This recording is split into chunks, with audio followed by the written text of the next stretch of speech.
and welcome to this week's episode of Margaritas with Marguerita Cheng, CFP Pro. I'm Hope Katz Gibbs, producer of the show on the Incandescent Radio Network and Incandescent TV. Michael Hakerem is the founder of Empower. Let's try that again. Today's guest is Michael Today's guest is Michael Hakerem, founder of Empowered Portfolios and Glenwood Financial Partners. He has nearly 30 years of experience in private wealth management and custom portfolio design, and has built award-winning financial technologies for security research and portfolio management. That all sounds very complicated and technical, and I'm going to get over to Rita to learn more. Well, thank you so much. And Michael, here's to celebrating you, and thank you for joining us with Margaritas with Margarita. So we're just going to jump right into this. What inspired you to pursue your career and join the financial advice and wealth management profession? Well, thank you for having me, first of all. I appreciate that, and it's awesome to be here. So, what inspired me, I'm very fortunate that I came from a background of military, healthcare, and first responders. Those were the people that were in my life and surrounding me, and always being an advocate for other people and thinking about things like stewardship for others. So that's what really gave me a great foundation. But I don't really like needles, and my mother was sort of adamant that I didn't go into the military. So I was fortunate too that at the age of 8, someone who was in the army gave me a book, Stock Market for Kids. So that started to get me interested in financial markets, and then that even led into in high school. I remember my senior research paper was on systematic and unsystematic risk, like really exciting stuff for a high schooler, right? So I was already sort of interested in that. And then when I went into college, I did study finance and economics. And it was great because finance gives you such the ability to do marketing and psychology, productions and operations, and so many different things that you get to dip your toes in and hands. And then from there, just having great mentors. One mentor in particular really was involved in financial markets, stock market, bond market, commodities, gold miners, all these sorts of things that seemed really exciting. And so that's really what married it all together, really that passion for people and helping people, but then also just loving to learn and having that intellectual curiosity, and really finance and economics allows you to look at a wide array of things. That's so fascinating that you discovered this early on and you're able to pursue your passion. What has been your biggest challenge that you've encountered in your work as well as your career, and how have you addressed it? Yeah, so I would sort of break that down into three main parts. There's really a foundational part, which is when I came out of school, which was right at the tail end of the savings and loan crisis, Gulf War One recession. So this is early 90s. And I took a position with a company. It was really a regional powerhouse in asset management, corporate banking, and finance, as well as the beginnings of private wealth management. And just being kind of a young sponge, wanting to do a little bit of everything, I got involved in helping to bring on what they had these training programs for new brokers, or I think at the time it really was just still called brokers, financial consultants was really kind of a new thing. And really, I have to be honest with you, some of the people that I met, I would never trust with anything, right? They may have been selling used cars the week before. Just that was kind of the nature of what was going on. It was still a lot more sales oriented and sort of that manufacture and mass distribute type of atmosphere. And still things like sales contests for selling mutual funds, and getting free golf balls, and all that was really still the environment. And that was a real challenge because I was really gung ho about getting into this industry. And like I said before, helping people and really mission driven. And then I run into the people that are going to be on the front lines with clients. And it was really disheartening, to be honest with you. So, major decision for me, and I really thought about it a lot. And I said, you know what? These people are going to have clients, work with families. And so instead of sort of running the other way, I kind of decided to double down and really help these people because no matter their primary motivation, which in most cases was money for themselves, still, I felt like if I could give them the best advice and that they in turn could use for clients, that that was the best thing that I could do. So that was really step one. Step two was I used to do this presentation throughout the country, really. And one of my slides was if knowledge is power, then technology is the plug. And again, in the early 90s, barely anyone even had AOL. You remember the old dial up sounds and things like that, right? Um, so that was really at the beginning, but I realized early the power of technology to connect people to knowledge. And I was very fortunate, going back to being a sponge, that I had a colleague who was really into building an intranet for our firm. And so it's sort of a grassroots movement to even imagine this back then to convince the firm to invest in the internet or intranet or these ways of delivering information, advice, etc. And so that was something that was a big challenge to try to take that on and really convince management and others to put money into building out an internet. And that was a very successful challenge that we kind of overcome. In fact, we became a Microsoft case study. They sent out engineers from Seattle. I mean, they were like rock stars at the time when they arrived to give us 100 hours of free coding and all this sort of thing. So that was really neat.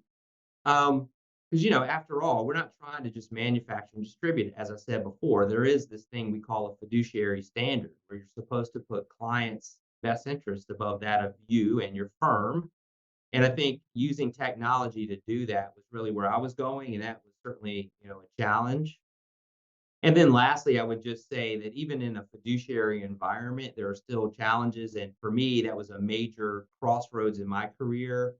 Worked with some folks for about 20 years, and we came to a fork in the road and parted ways. And that was a massive challenge to just really fight for what I believed in, again, from the very beginning of what I learned from military, healthcare, first responders. And that was to really just advocate for people.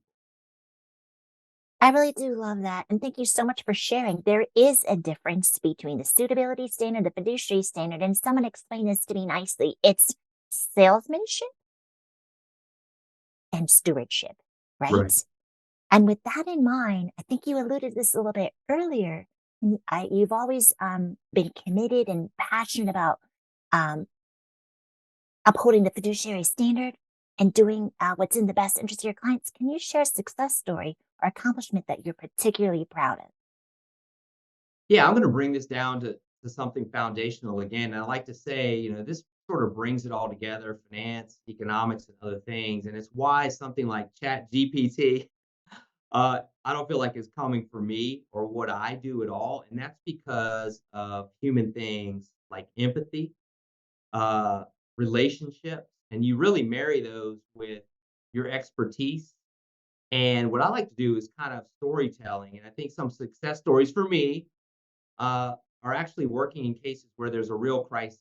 Right? So let's just say a newly widowed spouse who is in crisis management time and but needs to make decisions that are real and involve finance, contracts, and all sorts of very important legal matters and so forth. And I think one of my great success stories is just to really work with someone like that, see their shoulders relax, and just be able to give them even that little moment of ease in one area, which in the big scheme of things isn't as important as losing a spouse, of course. But using that expertise and the ability to communicate sometimes complicated matters in a way that puts someone at ease, to me, that's not necessarily something easy to do. And I know that something like AI or machines or robo advisors, I'm not really worried about them taking my position in that regard. Let's put it that Absolutely. I mean, we have education, examination, experience, but there's another E, as you mentioned, which is really powerful, and that is empathy. empathy. What advice would you have for others who are interested in pursuing a career or learning more about a career in wealth management? So I would say, in spite of what you often hear in the news, and even I have family members about how they're worried about their grandchildren growing up in this world and never been worse and all that type of thing. I guess I'm an optimist by design, but I would say there's never been a better time to be in the wealth management, private wealth management career, or even finance and economics, quite frankly. And I think there's a few reasons for that. Number one, it's very exciting because the rate of change is accelerating. So every morning is almost like Christmas morning, going downstairs and opening up something new. Sometimes that something new can be scary, but a lot of times it's an opportunity, right? So if there's a problem, then you create a solution as an example. That's just the way that I choose to approach things. It's also no better time like now in this career to differentiate yourself. And I don't even mean with technical expertise per se. Again, I'm talking about, do you have genuine, authentic empathy? Do you have the ability to communicate and have relationships? And unfortunately, that's kind of, it seems like it's easy to differentiate yourself in that way. And I'll just take a very basic thing is I'm in a position to see a lot of resumes and have outreach from, undergrads or even graduate students. I've done a lot with the CFA Institute, of which I've been a member for a long, long time, and people coming into this career. And I can tell you that just even the very basics of how you connect with someone through email or in a conversation, some of that art and science is being lost. And so I feel like if you can gravitate towards differentiating yourself, um, in your interest and curiosity and authenticity, I think it's no better time really to pursue a career in financial advice, wealth management. I certainly appreciate your optimism because there's a lot of negativity. Um, Sure. can you share with us some upcoming projects that have you excited? Yes, I'll break this down into two areas. And of course, being an entrepreneur as you are, you know that everything sort of mixes together. You kind of are going 24/7, and that's okay. I would say from a business perspective, really excited about some new things where it's an opportunity to maybe spread the love a little bit, right? So right now it's kind of a bifurcated way to work with someone like me, right? You have a contract or fiduciary relationship, and it's sort of all or nothing from that standpoint, which is great. I mean, that's kind of the core of what we do and how we get involved. But got all this knowledge, wonderful technology. I mean, really, I'm approaching 30 years now in this career and have built up quite the network and other things that I would love to find a way to share, even if it's in a fractional way. And so I've got some things in the works to really make it easy and flexible beyond the way we've traditionally done it. And I know the whole industry is trying to do that as well to give people, whether it's subscription models or um, month to month things or coaching or other ways to work with someone. I think that's great because after all, especially if you're purpose driven, you've really got something to share. You want to try to share it with more folks. And that's really what I intend to do with the things that I'm working on. And then the other thing is just personally, Rita, I'm so excited about this in many ways, just because some things really happened that were very impactful in my family many years ago now. And one of those things was we unfortunately lost our niece at 2 years old. She passed away from complications with Down syndrome, and so that's really been a heavy thing on all of our hearts. And so through some of our other work, where we work with special needs cases, I came to find out about this new area here in Raleigh called the Tammy Lynn Center. And so, already a long story, but let's just say there was a wonderful connection to my niece and what she would have gone through as an older child. And this would have been the type of place that would really been beneficial to her and her parents and our family. And so I'm really proud to say that I've just joined the board of that organization and will be really dedicating my efforts to my niece, Allison Clare. And so that's a neat way where I can marry finance, the ability to have empathy, connect with people, connect resources. One of the things that they want to do besides, raise money, of course, for various projects is also to use data to enhance what they're doing. So things like KPIs, key performance indicators. That's important not only when you're trying to report to get help with government programs, but also just to they have a mission to really help with their human capital. As you can imagine, a place like that, you're competing for caretakers that are in short supply, right? So finding ways to use technology to enhance the way that you're training, measuring, and all that sort of thing. I'm really excited about that, and I appreciate the opportunity to share that with you. So it again brings everything together that I've trained for and have built knowledge and continue to learn every day, of course, because there's a lot I don't know still. So it's an exciting thing. Congratulations on your board service. And this is bittersweet, right? You're able to make a difference in the lives of others. As we wind down, this is the opportunity for you to share website. How can we find you? How can we learn more about the work that you are doing in your community? Yeah, no, thank you for that. I would say the best way right now is really our fiduciary firm has a website. It's Glenwood, Glenwood. That's named after Glenwood Avenue right out here to my side here, but it's Glenwood, F as in financial, P as in partners.com. Of course, LinkedIn is a great place to connect with me, Twitter, LinkedIn, those sorts of things. And yeah, I mean, I look forward to people reaching out with anything that may be on their minds. I love to do that. It's a big part of what I love doing, and that would be great. Well, thank you so much. Now back to you, Hope.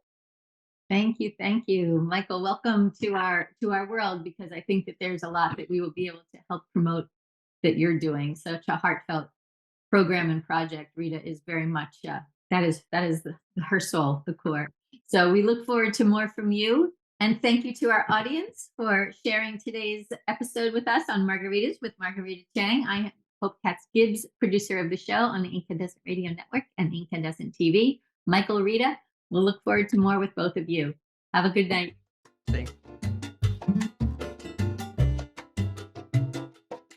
Thank you so much for being part of our Incandescent Radio and TV family. This is Hope Katz Gibbs, founder of Incandescent Incorporated, the PR and publishing company for women entrepreneurs. Our Incandescent Radio and TV shows are brought to you by our advertisers and clients. Margaritas with Marguerita Cheng, CFP Pro, brings us 15 minutes of tips every Friday at 5 p.m. Eastern on Facebook Live, where you'll meet experts who are helping us flex our financial muscles.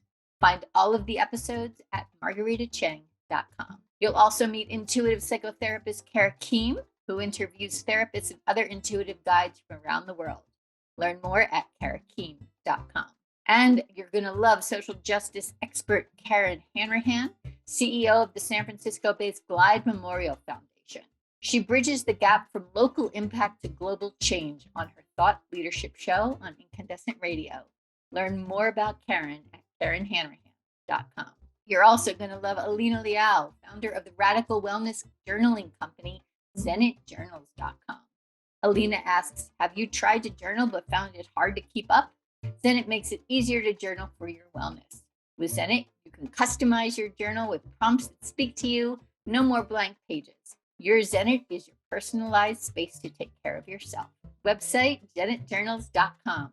Feel it, write it, Zenit. You'll also meet amazing Tracy Schott, founder of Voices for Change. Tracy is determined to change the world and end domestic violence. Learn more at voicesforchange.net. And we are so thrilled to be publishing a book for Angela Mitchell, who is the tech expert of case management. And she's also the founder of this fabulous organization, Kids Code 2. She is determined to teach kids to code computers. Talk about teaching a kid to fish. We invite you to discover and peruse all the Incandescent Incorporated websites, the magazine For Women, By Women, About Women, incandescentwomen.com, Our health and wellness magazine is beincandescent.com, the business of mind, body, spirit, soul, and heart. Our YouTube channel is incandescent.tv, and you can learn about our PR and book publishing services at incandescent.us. If you'd like to have your own radio and video show, check us out at incandescentradio.com, where you can see what we can do for you. These podcasts are also featured on iTunes, Spotify, and iHeartRadio. Our podcasts are produced by Brandy Wilsker. Our videos are produced by Nelson Benavides. Our website developer is Max Kukoy, and our incandescent illustrator and designer is Michael Glenwood. If you'd like to learn more, please send me an email, hope@hopegibbs.com. Here is to your incredible, indelible, incandescent success. Much love and many